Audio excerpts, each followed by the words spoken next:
So hi, Karan. First of all, congratulations on the 730. So how do you feel after seeing that score? Hi, Rida. Thank you so much for having me here. I feel like extremely happy. I feel extremely satisfied, and I'm happy with my performance that I did. Yeah, and thank you so much for being part of this journey. Like would not have been possible without your help. You helped me a lot towards the 10 to 15 days towards the end. It was all like your inputs that helped me a lot. Thank you. Yeah. So I'm sure that the score is also sort of even more exciting because this is the second time you're taking the test, right? You took it once Exactly. before last year. Can you tell Yeah, us a little bit more, about what that was like? I started my GMAT preparation towards this year, this time of the year only, last year. Hmm. I subscribed to the full 4 month or 6 months course from GMAT Web, Hmm. and I utilized their quant and verbal section. And I was not, I would say, I didn't utilize their resource effectively. Maybe Hmm. I didn't approach them for any problems that I had. Uh, Hmm. I, but still I was like confident with my preparation. So I went ahead and booked like a slot like on 23rd of July. I Uh-huh. attempted. I saw my score 620. It was Q49 V27. Uh, I was not happy with it. I knew I could do better. Hmm. Hmm. Uh, but I didn't want to like jump right into preparation again. So I Okay. took a break for about 2 to 3 months Hmm. to just settle in and like cool off. And then Makes I like sense. again did some research, like which course should I opt for, which uh, which coaching material like would help me. Hmm. Hmm. That's when I decided to go with e-GMAT. Great. So I'm really happy that you found us. So, I've looked through your account. You have some really amazing stats. And you came in already with, verbal improvement. You improved to a 730 with a Q50 and a V38, right? So that's a massive 11-point jump in verbal. So talk to me a little bit about that, right? How did the verbal course really help you improve from that earlier V27? I would say the e-GMAT, with e-GMAT, the first of all, the master comprehension, Mm-hmm. the first module that you go through, Mm-hmm. that itself is like eye opener for that. It itself was an eye opener for me. I was not able to read. I was not even reading a sentence properly. Mm-hmm. I was not like working on the sentence structure. I was not identifying the subject or verb, what the actual intent of that particular author or the writer is. Mm-hmm. So that's how like my strategy, my like mindset changed with e-GMAT. So after going through master comprehension, I like learned a lot, and Uh-huh. I started applying that in my normal day-to-day life as well. I Oh. started to I used to read some article or some magazine, so I started to identify, like I started to apply that concept that I learned from master comprehension Mm-hmm. in like there. I started to identify like what's the subject, what the author is trying to say, why he has used it there and not he, and Mm-hmm. why this particular verb, why this particular tense, what Mm-hmm. is Mm-hmm. he trying to communicate. All those things that we learn in master comprehension file, I started to use that. Mm-hmm. And later on when I completed, like I moved on to sentence correction, I learned like there are tons of concepts there. I went through all that. Where like after I went to cementing stage, after that when I went to CR, Mm-hmm. when I used to go through the passage, the argument, uh, at that time also I used to apply my sentence correction concepts there. Mm-hmm. And some like one instance I remember when I was in sentence correction course, it Yes. was mentioned that you do not use when compared to phrase to compare to events or to clauses, Yeah. to objects. So yeah. So in CR, I saw when compared to use in particular passage. So Mm-hmm. I went to the ask an expert option that you have with each and every question. I Yeah. posted there like why have we used this particular phrase, and I got a reply within like 2 hours that whatever the reply was, I it was a satisfactory reply.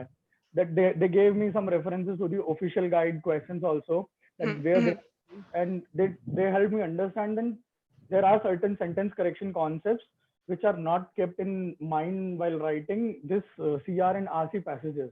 Those are tested on different domain, and this is a separate domain. So I use that. and that's it. So like in verbal in e-GMAT, they teach us like how to work, how to build one over the other concept. Like Uh-huh. how to use master comprehension and apply it in sentence correction, how to use sentence correction approaches to like build on that and master critical reasoning. And then in critical reasoning, when we learn to identify the concept, pre-thinking approach, all that, how to use that to apply in reading comprehension, how to how to like summarize each passage, how to like how to identify the function of a particular passage, how to identify the main idea of the author is trying to say, what is the importance of that, like small words like small, like some, most, all Mhm. those things. That really helped me a lot. So I used to like, I didn't used to pay that much attention. Like maybe my process, like the process that I was following was not apt. Mhm. And like e-GMAT like taught me all that stuff. So verbal is like amazing, amazing, amazing. Right. So you really, so what I'm saying is that you really use the course to its full potential, right? You didn't just view each of these concepts in isolation. You actually carried over what you learned from one subsection into another, which I think is something that is really important for everyone to understand, that these, even though they're like independent engines on the test, the core values that you need to succeed are something that are transferable. Like from SC, what you learn, you can apply in CR, and what in CR you learn, you can apply in RC. That's a really great insight, right? That's something that you can carry forward. Yeah, and actually, I learned this from e-GMAT only. Like the course like the structure of the course that is there. Like Mhm. you learn CR, you go to the cementing stage, and you Mhm. go through all those questions that are already pre-decided, and like you have to you have to attempt it in a timed environment. You Mhm. build accuracy. You work on your accuracy while staying within like optimum time limits. Mhm. This is something that I learned with e-GMAT only. Before that, I used to focus only on the accuracy, and I try to work like only to solve the question. I didn't used to pay that much attention to time. But in e-GMAT, they teach us like you have to learn the concepts obviously, but once you are done with the concept, you have to work on accuracy along with keeping in mind the timings as well. You cannot leave the timing to the final part of your preparation. It doesn't work like that. You have to work within optimal limits, and that too there are different time matrices for each section. You Yeah. can spend day like 1.5 minutes for like, about 90 seconds for SC, and Mhm. like up to 2 minutes for CR, and under 2 minutes for RC. You have to work that way. Yeah. That I learned in with e-GMAT. And I think this sort of timing plus accuracy piece really helped you in quant as well, right? Exactly, Because exactly. what I can see from you is that you already came in with us with a Q49, which is already a really amazing score. But I see that you went through, a majority of the files. You did a lot of the quant course. You did all of the quant course actually. You did every single file, and that paid off. It got to a Q50. So how did the course really help for someone who's already coming in at such a high ability? Yeah. So, as you said, like I already had a Q49 on the actual exam. So I was sure, like I was confident on most of the concepts. They were there. But the only issue that I had earlier was the timing part. Like clicking the particular concept in a like within a 2 minute window, and you have to apply all that with complex calculations sometimes. Mhm. Uh, Mhm. that was the major like difficulty for me.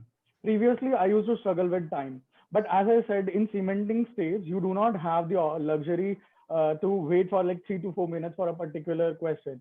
You have to attempt a particular question in like 15 to 20 minutes only, Mhm. like 10 questions within 20 minutes only. Yeah. So that's how I built the strategy like that. That's how I got into that zone, that to work like to crack a particular question in within 2 minutes. Mhm. So this really paid me off.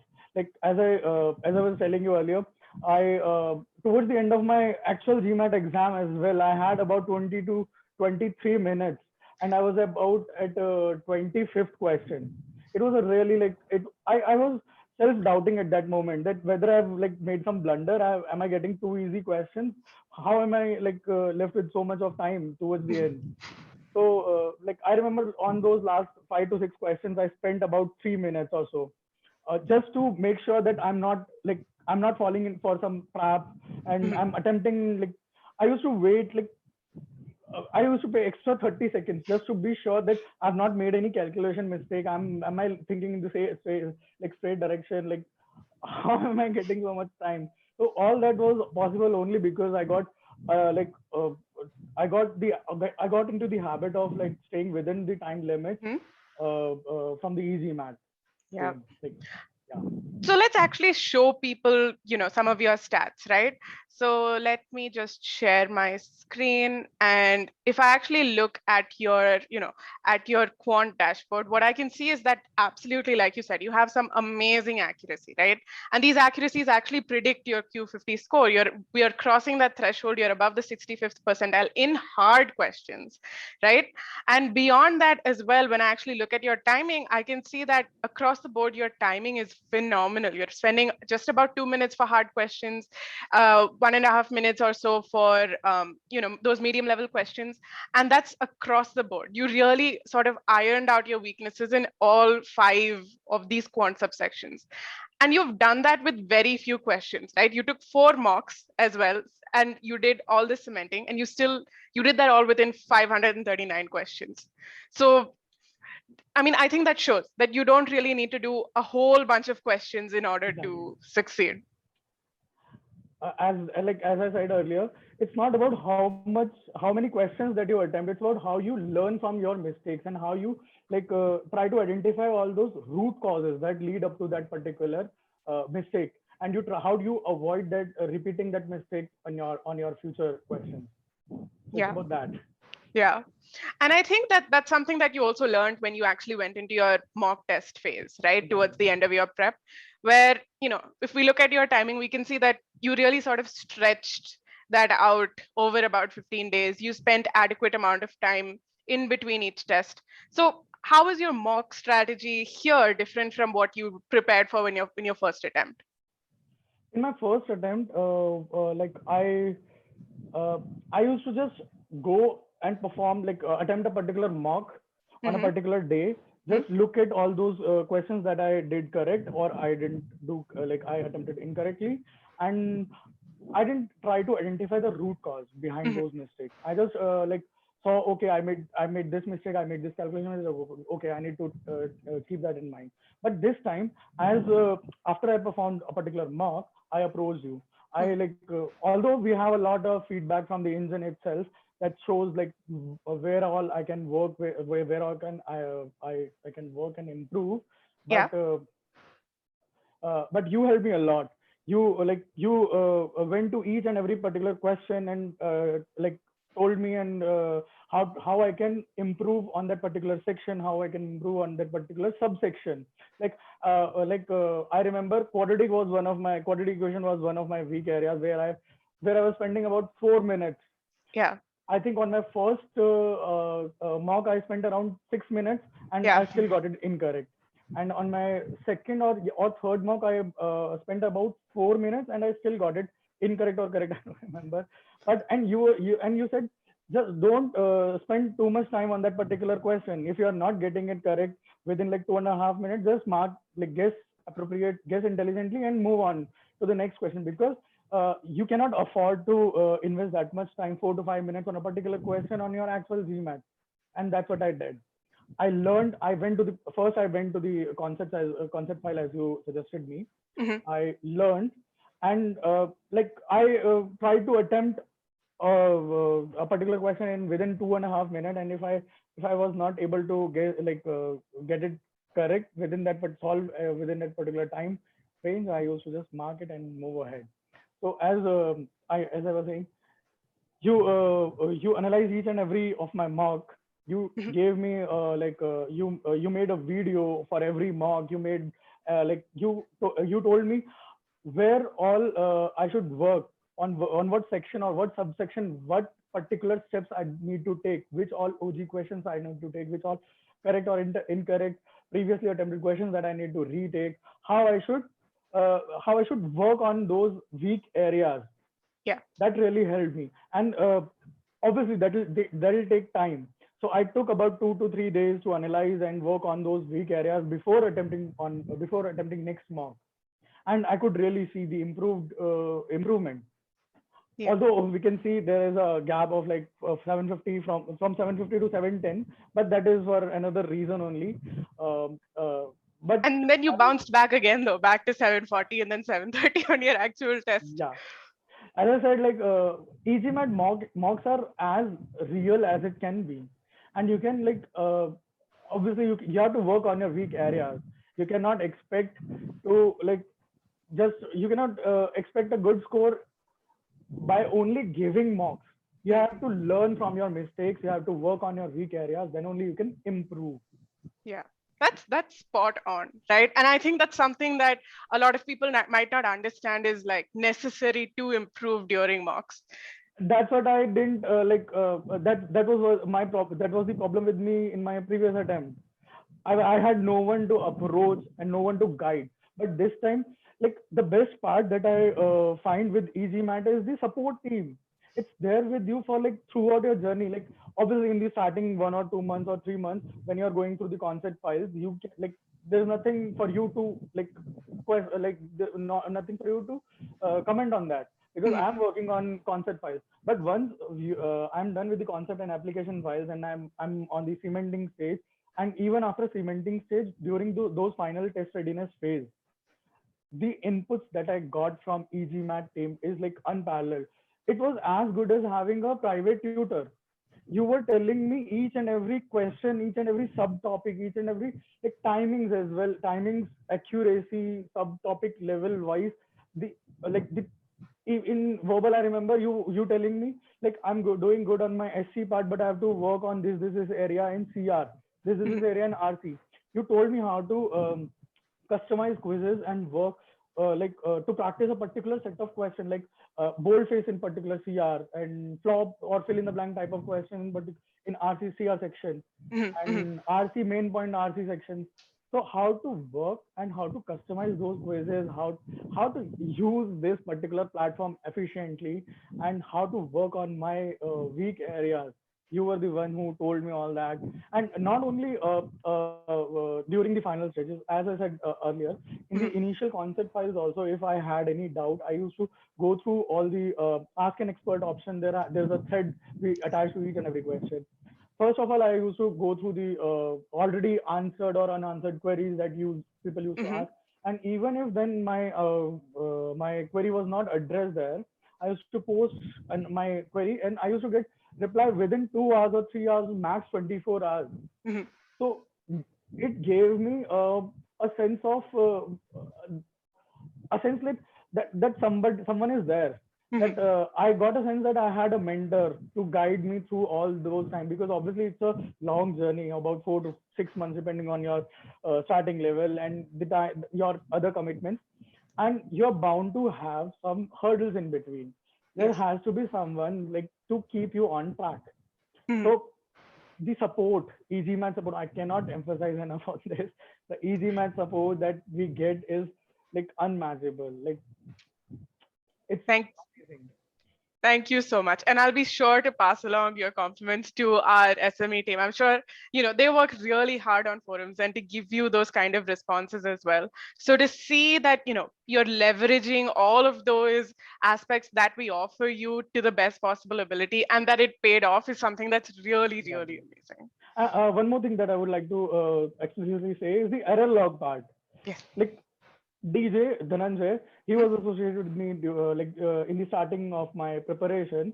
He told me and he like made me realize the importance of keeping an error log.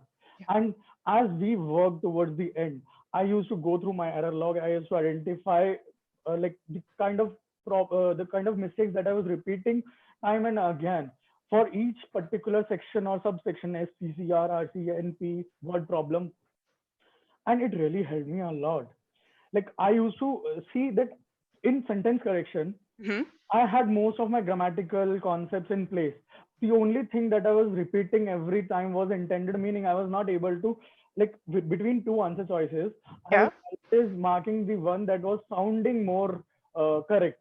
So both of them were like grammatically correct, but one of them was sounding grammatically correct. So I was marking that. But DJ made me realize that you have Mm-hmm. to go, like you have to understand the intent of the author, the intended meaning that the author is trying to say.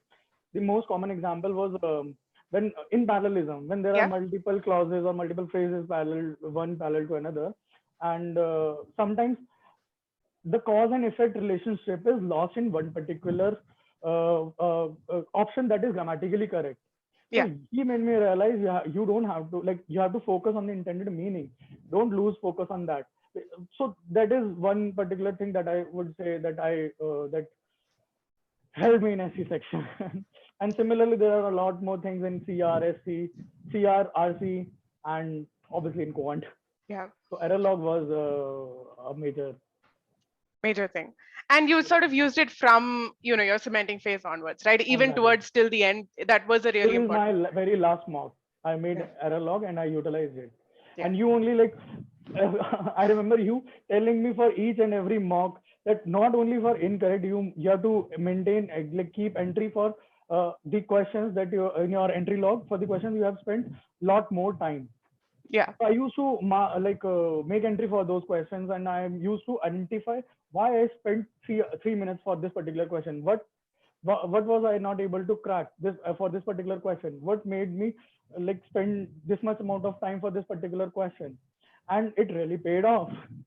On my final It exam, I had a lot, like, timing was not at all an issue on my final exam, that I would say. it absolutely wasn't. Hearing that you had, about 20 minutes left when you were on the 26th question in quant, that's something I've never heard of, right? Someone having that much time, it's phenomenal. And you still, even though you were sort of, I would say, shaken because you had that much time and you felt questions were easier, you still maintained your cool, right? Throughout the rest of the remaining questions as well. Yeah. Yeah. I spent about 3 minutes on each question towards the end that I had that much time. Yeah. Yeah. So, I mean, really, you've essentially taken all the right steps, right? You followed that stage-wise approach. You took in learnings from every subsection, transferred them into others. You used the error logs. You used our feedback, right? You used the subject matter expert feedback. So really what you've done, right? Your success is attributed to your diligence because you used our course well. You took this resource that you had and you used it for in exactly the right manner, and you got exactly the outcome that you wanted. So Thank what you. do you have to tell for someone who's either just starting out their GMAT journey or who's going to retake? What piece of advice would you have for them essentially? First of all, I would say do your own research. Mhm. Identify your weak areas where you would want to work or where you need to work. Mhm. And then whatever course or whatever material that you subscribe to, like, follow their approach. Like, they have made up their tool, they have made their product, they have put in a lot of effort, lot of energy, there are a lot of people involved. Trust on their approach. You have to do your research beforehand, and when you are subscribing to their portal, their product, just follow their approach.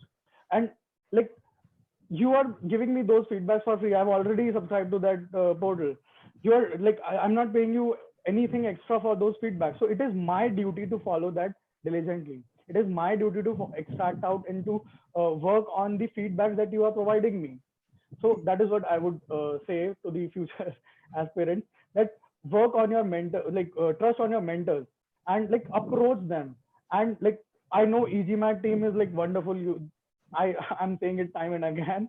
The support that you get from e-GMAT team is unmatchable, like unparalleled. It is amazing, and you can approach them for anything. Like, if you have some like doubt on in the concept files, cementing stage, final test readiness.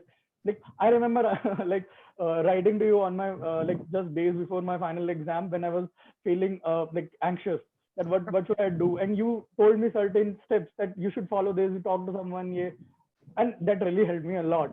And it made me realize that I'm not the only person. There are a lot of people who go through this particular phase. And yeah, so I would Yeah. say, like, trust your mentors. Yeah. I mean, where your mentor is not just to sort of get you over the finish line, but also to sort of like help you understand the behaviors that you need for success. And you Exactly. took to that like a duck to water, right? That you took all that feedback really well. You did all the steps, like you said, you took that feedback really well and you incorporated that. So, I mean, really, there's nothing that I need to add here. You've said it. You've said everything perfectly, right? Do your research and trust in what you've put your faith in. Exactly. Yeah. Okay, Karan, I wish you all the best in your future endeavors. And again, congratulations on the massive 11-point verbal improvement and the quant improvement as well, right? So I wish you all the best for whatever comes next. And I hope you have a wonderful life ahead. Thank you so much, Rita. Thank you so much. It means a lot. Thank you.